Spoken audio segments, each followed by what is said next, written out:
અમદાવાદની વાત કરીએ, સ્કૂલ વર્દી એસોસિએશનનો મોટો નિર્ણય, જ્યાં આ વર્ષે સ્કૂલ રિક્ષા અને વેનના ભાડામાં નહીં થાય વધારો. મોંઘવારી વચ્ચે સ્કૂલ વર્દી એસોસિએશન વાલીઓની વહારે આવ્યું છે. અમદાવાદમાં મળેલી બેઠકની અંદર મહત્વનો નિર્ણય લેવાયો અને 1 કિલોમીટર માટે રિક્ષાનું 750 અને વેનનું 1200 ભાડું નક્કી છે. ત્યારે 2 કિલોમીટર માટે રિક્ષાનું 850 અને વેનનું 1400 ભાડું, ત્યારે 3 કિલોમીટર માટે રિક્ષાનું 950 અને વેનનું 1600 ભાડું નક્કી કરાયું છે.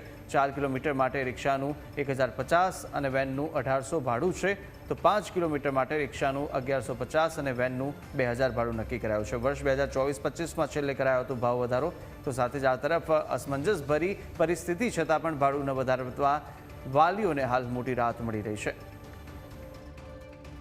વિશ્વમાં યુદ્ધની પરિસ્થિતિ છે અને ક્રૂડના ભાવ જે છે તે આગામી સમયમાં વધી પણ શકે છે અને પ્રીમિયમ પેટ્રોલના ભાવમાં 2 રૂપિયાનો વધારો જે છે તે ઝીકી પણ દેવામાં આવ્યો છે. તો બીજી તરફ લોકોને એ પણ ચિંતા છે કે ગેસના ભાવ વધશે કે નહીં, કારણ કે સીએનજીના ભાવ પણ જે છે તે આગામી સમયમાં વધે કે ના વધે. પરંતુ હાલમાં એ પ્રકારનો નિર્ણય કરાયો છે કે તમારું બાળક જે શાળામાં જાય છે, જે સ્કૂલ વેનમાં જાય છે, રિક્ષામાં જાય છે, તેનું ભાડું જે છે તે નહીં વધે. આજે અમદાવાદ ખાતે એક બેઠક પણ યોજાઈ હતી, જેમાં મહત્વપૂર્ણ નિર્ણય જે છે તે કરવામાં આવ્યો છે. આપણી સાથે ધર્મેન્દ્રભાઈ બ્રહ્મભટ્ટ છે, જે પ્રમુખ છે એસોસિએશનના, તેમની સાથે વાત કરશું.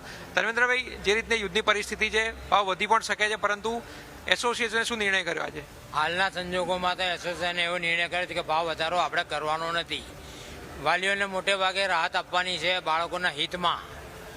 તો હાલમાં સીએનજીના ભાવ વધે કે ના વધે, જો વધારે પડતા વધશે તો ફરી અમે એક બેઠક બોલાવીશું, પછી અમે નિર્ણય લઈશું, પણ જે બી નિર્ણય લઈશું બાળકોના હિતમાં લઈશું. હાલમાં કેટલો રેટ ચાલી રહ્યો છે? છેલ્લે ક્યારે વધેલા ભાવ? છેલ્લે 2024માં ભાવ વધારો થયેલો. અમારો કાયમ માટે પહેલેથી નિયમ છે કે દર 3 વર્ષ સિવાય ભાડું વધતું નથી. તો અમે હવે છે ભાવ વધારો આવશે તો 2027માં આવશે, પણ હવે સંજોગ કંઈ ઊભો થાય તો અમે પાછી એક બેઠક બોલાવીને પાછું વિચારીશું. અત્યારે હાલમાં વાનનું ભાડું 1200 રૂપિયા છે મિનિમમ ભાડું, પછી પર કિલોમીટર 200 વધે છે. તેવી જ રીતે ઓટો રિક્ષામાં 750 રૂપિયા છે અને 100 રૂપિયા પર મંથ વધે છે. આ રીતનો અત્યારે હાલ અમારો રેટ ચાલી રહ્યો છે. અત્યારે આમાં કોઈ વધારો કરવામાં આવેલ નથી. બરોડા એસોસિએશનમાંથી પણ આવેલા છે. શું નામ હતા? જીવનભાઈ, બરોડામાં શું પરિસ્થિતિ? બરોડામાં પરિસ્થિતિ જેમ અમારી હેડ ઓફિસ અમદાવાદ છે, પરિસ્થિતિ થઈ એ જ છે કે જે અહીં નહીં થાય એ થઈ થાય.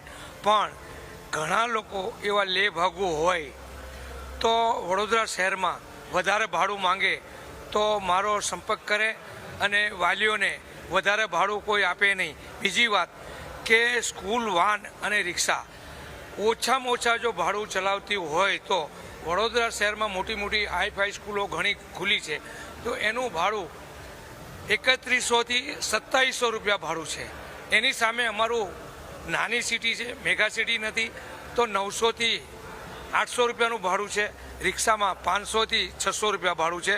એટલે ઓછામાં ઓછું ભાડું હોય તો નાની સિટીમાં ઘણું ઓછું હોય છે. આ મેગા સિટી છે, એરિયો મોટો છે, એટલે અહીંયા 100-200નો ડિફરન્સ હોય.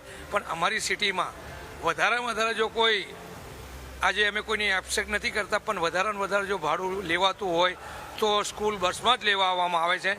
અને એમાંય બી સ્કૂલ બસોમાં હું કોઈની આક્ષેપ નથી કરતો, પણ સ્કૂલોની બસો બહારની હોય છે ને સ્કૂલની અંદર કોન્ટ્રાક્ટમાં ચાલતી હોય છે. એટલે કોન્ટ્રાક્ટમાં દરેક સ્કૂલવાળા જોડે સ્કૂલવાળા એનો કંઈ વચ્ચેનો કંઈ ગાળો રાખીને વચ્ચેની કંઈ કટકી છે, એટલે બસોનો ભાવ વધારો છે. એટલે મારું એવું ઈચ્છ્યું છે કે વાનમાં અને રિક્ષામાં ઓછા ભાડા મોકલવા જોઈએ. અને એવો કોઈ બનાવ બનતો નથી, વ્યવસ્થિત લઈ જાય છે અને લાવે છે. ઋષભભાઈ, શું કહેશો? જે પ્રકારની પરિસ્થિતિ છે, શું તકલીફ પડશે અને તેનું નિરાકરણ તમે લાવો? અત્યારે જે ઈરાનનું યુદ્ધ ચાલી રહ્યું છે એના સંજોગમાં જો સીએનજીના ભાવ વધે કે ના વધે, અમારી સ્કૂલ વર્દી એસોસિએશન ભાવ વધારશે નહીં આ વર્ષે. અને જો ગેસના ભાવ વધારે વધે તો અમે એક બેઠક બોલાવીશું અને સરકાર સાથે બેઠક કરી અને પછી જ નિર્ણય લઈશું. તો આ રિક્ષા એસોસિએશનના હોદ્દેદારો જે જણાવી રહ્યા છે કે ભલે ગેસના ભાવ વધે તો આગામી સમયમાં જે છે ફરી બેઠક કરાશે, પરંતુ હાલ પૂરતો જે નિર્ણય જે છે તે મોકૂફ રાખવામાં આવ્યો છે કે આ વર્ષે પણ કોઈપણ પ્રકારનો ભાવ વધારો જે છે તે નહીં કરવામાં આવે, જે વાલીઓ માટે સૌથી મોટી રાહત છે. કેમેરામેન હર્ષ સાથે આશુતોષ ઉપાધ્યાય, ન્યૂઝ કેપિટલ, અમદાવાદ.